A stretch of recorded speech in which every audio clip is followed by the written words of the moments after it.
या घडीची महत्वाची बातमी आहे। कळवा मतदारसंघात जितेंद्र आव्हाडांना नजीम मुल्लांचा आव्हान असणार आहे। आव्हाडांविरोधात निवडणूक लढण्याचा मुल्लांचा निर्धार आहे। नजीम मुल्ला एकेकाळचे आव्हाड समर्थकच होते। जितेंद्र आव्हाडांचा चेला त्यांनाच आता आव्हान देण्याच्या तयारीत दिसतोय।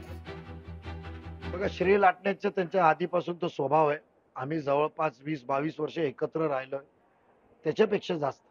त्यांना दरवेळी आम्ही सांगायचं की श्रेय लाटण्याचा प्रकार कधीतरी बंद करावा, लोकांना आवडत नाही। पण कोणी पण काम केलं म्हणजे त्या मतदारसंघ झालेला सर्व काम माझ्याच संकल्पना माझाच।